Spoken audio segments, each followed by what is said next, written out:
There are men who pass through history with banners and armies and speeches, men like George Washington, Napoleon Bonaparte, Martin Luther King Jr. But then there are others who changed the entire world simply by running away. Alexander Fordyce belonged to the second kind. On June 8th of 1772, London awoke to a story that seemed at first like a scandal for coffee houses and counting rooms. A banker had failed. A fashionable man had vanished. A gambler in silk and powdered hair had fled across the water to France, leaving behind debts, ruined partners, frightened creditors, and a financial tremor that would soon run through Britain, Scotland, Amsterdam, and even the American colonies. At first glance, it was a story about money. There's plenty of those, right? But money is rarely just money. It's trust wearing numbers and ink and coin. It's fear written in ink. It's confidence stacked in ledgers until one page tears and the whole pile slides into a mess. In 1772, that tear had a name: Alexander Fordyce. He had not been born in London's glittering rooms, nor did he begin life among the grand houses where the rich men entertained one another until the candles burned low. He came from Scotland. He was the youngest son in a family with learning and ambition and connections. He was baptized in Belhavy near Aberdeen, and he was raised in a world where position mattered, but where a clever man still had to carve his own road ahead of him. And clever he was. Fordyce entered commerce through the hosiery made in Aberdeen before moving south to London in the 1750s.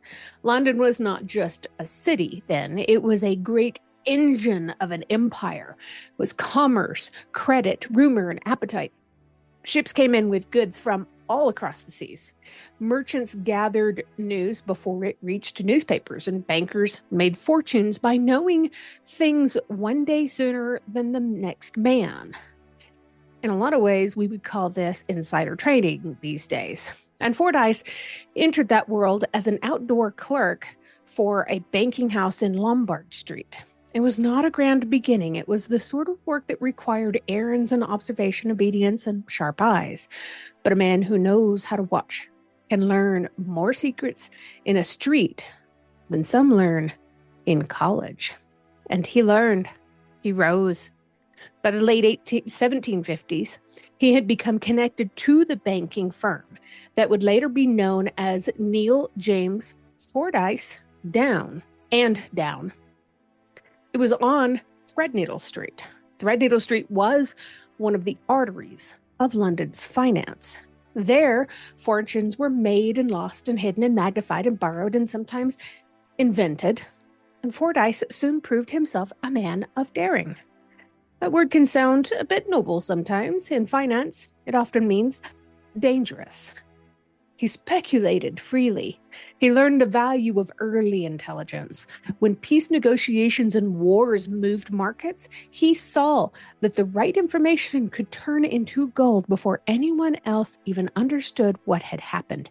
He profited from stock movements tied to international affairs, especially in great companies of the age. And none was greater, stranger, or more powerful than the East India Company at the time. You've probably heard of them. The East India Company was not just a trading concern. By the 18th century, it was a commercial giant with political weight, military reach, and financial importance that was so large that its stock was tied to the hopes and fears of men far beyond London. It's been portrayed in TV shows like Black Flag. It's been in movies like Pirates of the Caribbean. To speculate in its shares was to place a wager not merely in a company, but on an empire itself. Fordyce became one of those men who thought he understood the motion of such tides. And for a while, maybe he did. He made money. He made connections. He impressed men who should have been cautious around him. Wealth began gathering around him, and with wealth came display. This is where the macaroni angle enters, and it enters wearing silk stockings with far too much confidence. In 18th century Britain, a macaroni was not just, it wasn't a dish on a table. It wasn't cheesy noodles. It didn't come from a box at the grocery store for sure. This was a type of man, a man who was overdressed, overpolished, fashionable beyond the limits of reason. And macaroni wore elaborate clothing, towering wigs, fine fabrics, and an air of imported sophistication. Now take a moment to think about the song. He stuck a feather in his cap and called it macaroni. They're making fun of Americans there. Hopefully we'll get to that to another day. But he was the sort of fellow who wanted every room to notice that he had arrived, and preferably to feel underdressed because he had arrived. Fordyce became one of the finance's greatest macaronis. He spent lavishly, he dressed finely, he entertained extravagantly. He bought an estate near Wimbledon at Roehampton and lived in a style that caused people to talk. There were banquets and fetes and elegant gatherings and displays of wealth that just followed him everywhere he went. His parties were said to rival or overshadow those of people born at far higher stages of life, far higher elevations than he had been. And London watched. London talked. London believed him to be rich. That was the dangerous part. Belief in the soul of credit. It really is. If you don't believe in credit, it's not going to be there for you. Once people believe a man is wealthy, they will often lend him money because of the wealth they believe that he has. We had a woman here in the United States not too long ago, Anna Delvine, also known as Anna Sorkin, who basically pulled this same stunt. So the appearance of having this fortune for Fordyce back then created the means to be able to borrow. Borrowing creates the appearance of fortune. So around and around this goes until somebody actually asks for money as proof, as payment, as collateral. And Fordyce understood the appearances. He also understood the risk. He ran for office in Colchester in 1768, presenting himself as a radical candidate and spending a vast sum trying to win the borough. He lost by a narrow margin. The defeat cost him dearly, but it also showed the size of his ambition, the size of his cojones, if you will. Fordyce did not want merely to be rich. He wanted influence, status, and recognition. Soon after, his life took another turn toward grandeur. In 1770, he married a woman named Lady Margaret Lindsay. She was the daughter of James Lindsay of Balcarres. She was very young. He was already a man of middle years. He was established and flamboyant and hungry for greater standing. The marriage linked him socially to aristocratic circles, and Fordyce, already fond of grand displays, had another reason to walk taller. He had this pretty young thing on his arm. He became the rector of the Marischal College in Aberdeen that same year. To look at him from the outside, especially now, but definitely back then, one might think that he had climbed safely into the upper air. A Scottish banker, a London financier, a man of estates, a political spender, a husband tied to nobility, a political figure, a man whose coat, watch, table, and house all spoke of prosperity. He wore finest clothes that were worth more than what his own family would make in a year. But the higher he climbed, the thinner the air would become. The trouble lay in speculation, and speculation was everywhere. The years before 1772 were years of credit expansion. Merchants extended loans freely. This is a problem. We saw this in 2008 here in the United States. Banks grew bold and paper promises multiplied. Bills of exchange circulated from London to Edinburgh to Amsterdam to the Caribbean and even to the American colonies. Men who had cash did lend it. Men who had no cash borrowed it, of course. Men who had neither invented arrangements clever enough to make both facts temporarily irrelevant. Scotland in particular saw a rapid financial expansion at this time. Some banks relied on chains of bills that could keep credit alive so long as anyone and everyone continued believing and nobody demanded too much coin all at once.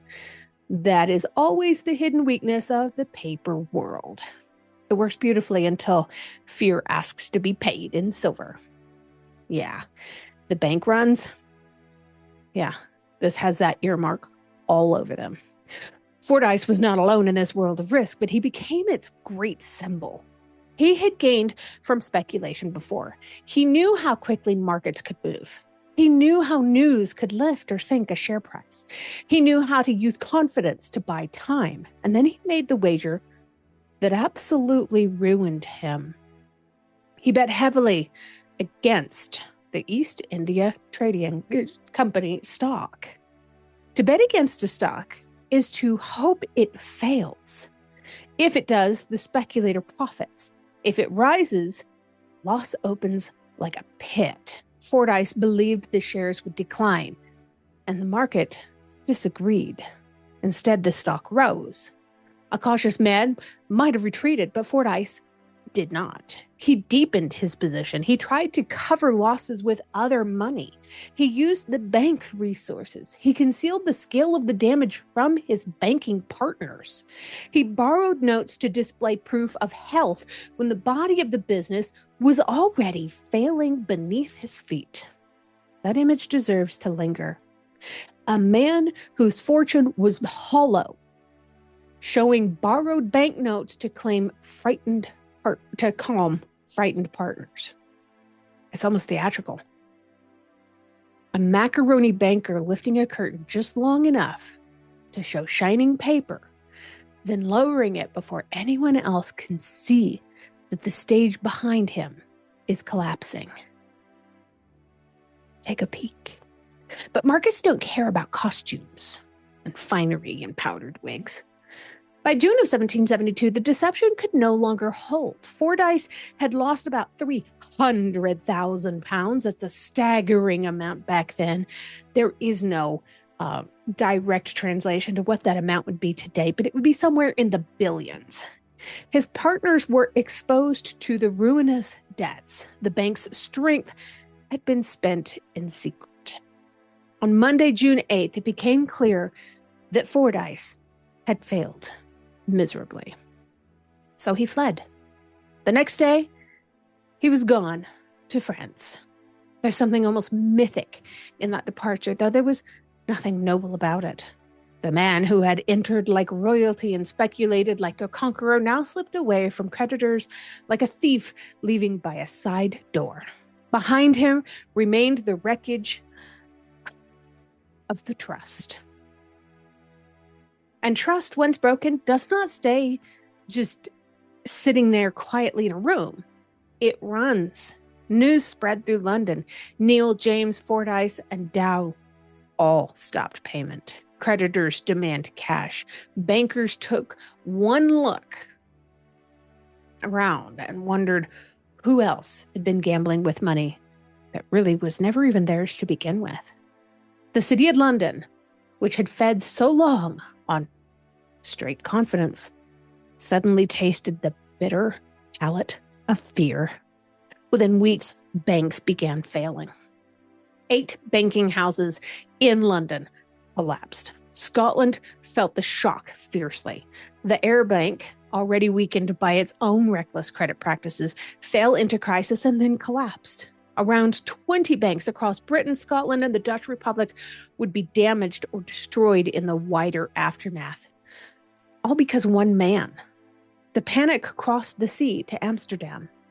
The Dutch financial system was deeply tied to British credit and colonial trade. Amsterdam bankers had invested in complicated loans, plantation bonds, East India Company shares, and networks of paper that depended on confidence remaining intact. When London trembled, Amsterdam did too. Credit froze. Paper promises became suspect. Men who had seemed wealthy on Monday became doubtful by Friday. That's the strange terror of a financial crisis. Nothing visible has to move, and yet everything changes. The buildings there do still stand. The desk remains. The ledgers are still open. The clerks still sharpen their pens. But confidence leaves, and suddenly the whole city feels poor. In the press, stories spread of merchants ruined, men driven to despair, and families broken by this collapse. Whether every tale was true hardly matters. People believed enough of them to know the panic had become moral as well as financial. Fordyce was declared bankrupt. His goods, his stocks, his country house, they were all seized. He was required to surrender himself and reveal his assets. In time, he returned from France. He was examined and arraigned, he was arranged with terms and with creditors, but he had already become something more than just a bankrupt banker. He had become a large warning sign. The warning was simple. Credit can build empires, but arrogance can hollow them from within. The crisis of 1772 has been called one of the first modern banking crises faced by the Bank of England. That phrase sounds neat and nice and tidy, but the event itself was anything but tidy. It exposed how deeply finance had become connected across borders. A failure in London could shake Edinburgh. Edinburgh could strain provincial banks. Amsterdam could feel the tremor. Colonial merchants could find credit tightened. Planters, traders, bankers, investors, governments, all of them discovered that paper obligations made distant men neighbors in ruin. This was not medieval debt between one lender and one borrower. This was modern finance. It was alive and dangerous. And then comes the part that makes Fordyce's story even larger than himself. His collapse helped to push events that fed into the American crisis. Imagine. So the East India Company, already strained by the loss, the debts, the mismanagement, they suffered badly in the financial disturbance. It had great quantities of tea sitting unsold in warehouses. Does that sound familiar? Well, they needed relief. Parliament responded in 1773 with the Tea Act, designed in part to help the struggling company sell tea directly into the American colonies while keeping the tax in place. And the result was absolute outrage. The tea became a symbol, then a test, and then a spark. The Boston Tea Party followed in December of 1773, and from that chain of events came greater confrontation, harsher measurements, and the road toward the American Revolution itself.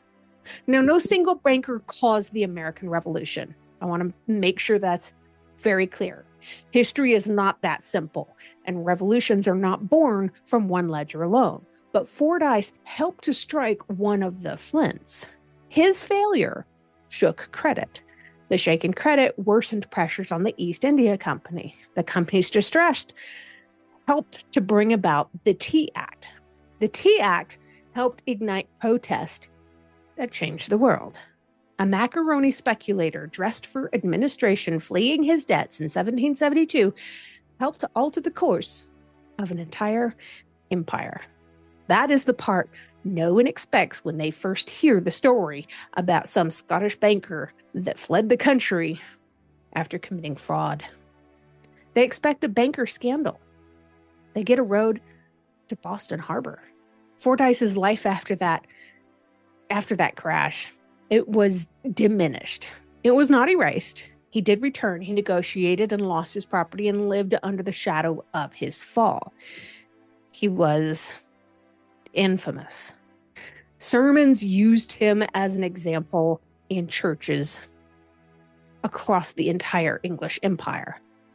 Writers turned him into a moral lesson. Cartoonists and commentators folded him into the culture of mockery around macaronis and gamblers and men who mistook borrowed splendor for real strength. He even tried politics again later, and he lost again, of course. The audacity.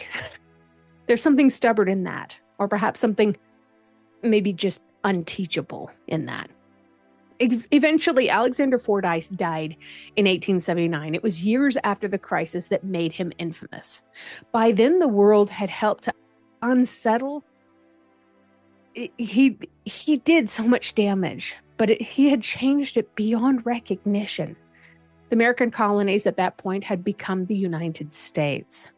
The East India Company had been subjected to greater parliamentary control. Banking practices had been tested by panic. The age of easy confidence had learned yet another lesson it would not permanently remember. Because it is a weary truth about financial history. It repeats, not because people know nothing, but because each new generation believes its own clever men are clever enough to escape the same old endings. Maybe the clothes change, the instruments change, and the language might change. One age has bills of exchange and East India stock. Another has railroad shares. Another has mortgage securities. Another has digital coins, venture bubbles, or markets built on borrowed optimism. But the pattern remains recognizable. It's a rising market, a fashionable genius, a crowd of believers, a hidden loss, a desperate concealment, a fight, a panic. Then a long line of people asking how nobody saw it coming. Fordyce saw much. That was the trouble. He saw opportunity everywhere and danger nowhere near enough. He believed in speed, display, intelligence, and nerve. He believed in his own cojones. He understood that the world rewarded confidence. What he forgot or refused to admit was that confidence is not the same thing as truth. His macaroni image made the story almost darkly comic. The silk, the fashion, the extravagant living, the estate, the grand dinners, the peacock display of wealth. But behind the comedy was ruin. His partners suffered. Creditors suffered. Banks failed. Trade faltered. People from London, people far from London, felt the cost of one man's concealed gamble. It went far and wide. This is why his life matters, not because he was the only reckless speculator of his age. He definitely was not. And not because he was alone when he created the financial structures that collapsed. In fact, he was not alone in this. But he matters because he stood at the crossing point where personal vanity, modern banking, imperial commerce, and political consequence all met at a crossroads. He was one man, but he moved inside a large system enough that his fall traveled farther than he ever did. He fled to France to escape his debt. His failure traveled to Scotland, and then to Amsterdam, and then to East India Company, then indirectly to the tea chests of Boston Harbor. That's no small footprint for a man best remembered as a gambler in fashionable clothes, honestly. The old moralists saw Fordyce as a lesson about vanity and dishonesty. They weren't wrong, but the larger lesson is about systems that reward recklessness when times are good, and they pretend to be shocked when recklessness does exactly what recklessness always does. Fordyce did not force people to believe in him. They wanted to believe. That's the same thing with Anna Delvine.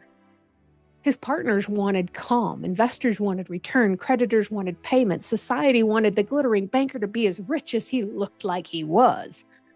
Oh, to live in the limelight like him. Well, London wanted prosperity to continue, and Scotland wanted the credit to flow. Amsterdam wanted paper to remain valuable. The colonies wanted capital. The East India Company wanted rescue. Everyone wanted the story to keep working. But then the story stopped. And when it stopped, the whole structure showed its beams. That's the enduring power of June 8th, not 18th. Looking at the wrong date. But that's the enduring power of June 8th of 1772. It was not just the day that a banker failed. This was the day a great world of credit discovered how closely linked its fortunes had become. Men in London could ruin men in Edinburgh. Merchants in Amsterdam could suffer from wagers on Threadneedle Street. Colonists across the ocean could feel the tightening of credit born in a London panic. The modern world was already there. It just wore wigs, and one of those wigs belonged to Alexander Fordyce. So when we look back at him, it is tempting to laugh at the macaroni excess, the silk, the swagger, the parties, the vanity, the man fleeing toward France with his creditors, searching for him. And yes, there is humor in it, sure. History should always allow us to notice absurdity when absurdity arrives dressed for dinner. But it's also worth remembering that beneath that absurdity was a very sobering truth. Fordyce was not just foolish. He was dangerous because he had access to other people's money and other people's trust. That kind of danger has never gone out of fashion. It only changes costume. So here's my one question for you today. When a financial disaster begins with one reckless man, but spreads because so many powerful people wanted to believe in the illusion that he put forth, who deserves more blame? The gambler who lied, or the entire society that rewarded him until the lie became too expensive to ignore? Tell me what you think in the comments, because Alexander Fordyce may have never run from his creditors if the things had been just a little bit different. And though he did run from his creditors in 1772, the question he left behind is still chasing us today. And if you enjoy stories like this, please make sure you follow the History Happens Facebook page. I run that page all myself. I do everything myself. I do this whole podcast. I did the setup and all that stuff myself. If you do watch the credits, I do add some pictures there that are relevant to the story itself. And you'll see there are credits there for the people that wrote the music. I am not musically talented. And the script that I used to base the episode on was written by a good friend of mine who publishes books under the name of Hilmarj Torgrim. She's an incredible author, and definitely check out her books sometime. She's amazing. You'll love her.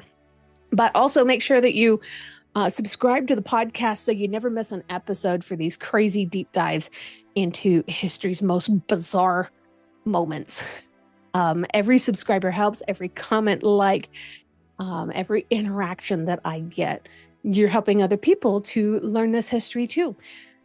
If you feel like this is important to history, then maybe that's important to do. I don't know. Anyway, I'll stop rambling. Thank you for watching.